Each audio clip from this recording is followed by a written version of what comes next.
नमस्ते खामरी अनि सेवा सबै साथीहरूलाई र तपाईहरु सबैजना सन्चै सुविस्ता हुनुहुन्छ आशा राख्दै फेरि पनि मेरो ब्लग स्टार्ट गर्न गइरहेको छु र आज चाहिँ के भयो भन्दाखेरि मैले ड्युटीबाट चाहिँ म सिधै तल हाम्रो मेरो सोल्टी भनौं है बेनाको भाइ उहाँको 25th इयर्स को पुगेकोमा वेडिङ एनिभर्सरी मनाउनु भएको थियो र उहाँको बिहामा म फर्स्ट देखि जान्न सकिन 20 मा गएकोले गर्दाखेरि मैले कति भिडियो क्लिक गर्न सकिन र साथीहरु म त्यहाँदेखि चाहिँ ह्यापी एनिभर्सरी मनाउनु गए र यहाँनिर चाहिँ दुई जोडीहरु थियो सोल्टी र सोल्टिनी र यहाँनिर चाहिँ यसरी भिडियो गर्दै थियो अनि म चाहिँ टक्कै त्यहाँ गएर पर यसो हेर्दै गएको त सबैजना बसिरहेको रहेछ हैन अनि म पनि गएर त्यहाँनिर बसे त्यहाँ यसो उठे हेरेको त फोटो देखे फोटोमा त फेरि सोल्टीको उहिलेको फोटो रहेछ अनि सोल्टिनी बिहा हुँदै गरेको फोटोलाई टक्कै निकालेको त भित्तामा पुरा टालेको रहेछ अर्को फोटो पनि निकाल्छु भन्दै गएँ म त्यहाँदेखि त्यहाँनिर त झन् कति राम्रो फोटोहरू रहेछ अन्त पुरा पहिलाको फोटो हेरेर सोल्टीको बिहाको याद आयो त्यतिबेला त सोल्टिनी पनि चडक्क परेको सानो थिएछ 25 वर्ष बादमा चाहिँ फेरि उहाँहरु यतिको हुनुभएछ हो अनि मैले उहाँलाई सोल्टीले यहाँ पनि छ फोटो भन्नुभयो हो अन्त म फेरि त्यहाँबाट यस्तो गर्दै घुमाउँदै क्यामेरा घुमाउँदै लिएर गएको त यहाँ पो टालेको रहेछ अन्त मैले त्यो फोटोलाई पनि निकाले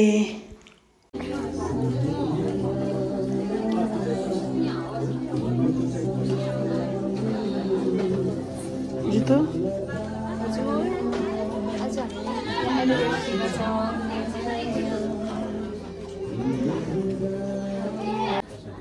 हामी चाहिँ यहाँनिर आइरहेको छ 25th एनिभर्सरीमा भोजै त हेर्दैनौँ हेलो गरिदिनु न हेलो नौ त टेन्सन भइरह्यो म रिस्टार्ट गरेको हैन रिसेट गरेर म त मोरे सो गाइस अहिले चाहिँ मेरो फोन चाहिँ बिग्रेर क्यामेरा बिग्रेर भिडियो गर्न सकिन र अब म फेरि पनि क्यामेरा बनाउनको झन् टेन्सन भएर मरिने म त कसो गर्नु भइसकेको थियो किनभने नि अब भोलि गएर चाहिँ कतिजना नसक्ने पैसा नभएको बेलामा तपाईँ टेन्सन भइयो म त र म अब तपाईँलाई देखाउनेछु ल आजको म एनिभर्सरीमा आएको चाहिँ अन्त त्यसको बादमा चाहिँ फेरि पनि हामी यहाँनिर दिदी भेनासँग गएर खाना खानु गएको त चडक्कै परेको खाना बनाएर खाइसक्यो 3 hours later फेरि बेलुकी त टेसी नातिनीको बर्थडे थियो हैन अन्त हामी पल्लो घर गयो अन्त त्यो मैले केक बनाएको चाहिँ बोजू चाहिँ बोकेर लिएर आए यो केक चाहिँ अब मैले बनाइदिएको अन्त यो केकलाई चाहिँ यहाँनिर यसरी नै बार्बी डलको बनाइदिएको थिएँ नि त अनि यसो बोकिरहेको अन्त सबैले मिलाउनु थाल्यो केक काट्नुको लागि अनि सबैजनाले केक त कति दामी भएछ वाउ भन्न थाल्यो हो टेसीमा आएर वाउ गर्दै थियो अनि त्यसको बादमा चाहिँ फेरि अब क्यान्डल कहाँ लाउने भन्दै सोध्नु थाल्यो हैन अन्त नानीलाई पनि छेउमा लिएर राख्यो नानी त क्यान्डल हेर्दै वाउ भन्न थाल्यो हो सबै नाच्नु पनि थाल्यो त्यहाँदेखि त टेसी त एकदमै खुसी भएर नाच्यो त्यहाँदेखि चाहिँ अन्त टेसीको केकको लागि सबैले प्रार्थना गर्दै थियो टेसी त मानेन म त काट्छु भन्दै थियो हैन अहिले नै काट्छु भन्दै थियो आमा र पापाले चाहिँ पुरा सम्झायो नानीले हुँदैन भन्दै मानेन अन्त त्यहाँदेखि चाहिँ लास्टमा चाहिँ लु अब प्रार्थना पनि सक्यो त्यहाँदेखि चाहिँ क्यान्डल खामाल्ने भन्दै थियो अनि म आफै गएर चाहिँ त्यो क्यान्डललाई चाहिँ बाल्ने कोसिस गर्दिनँ म बालिदिन्छु है त भनेर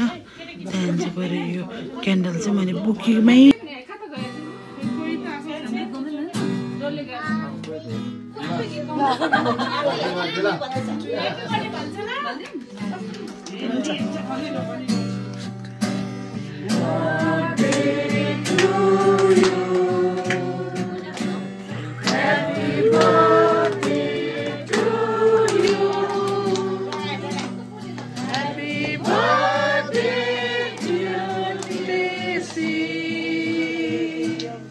Happy birthday to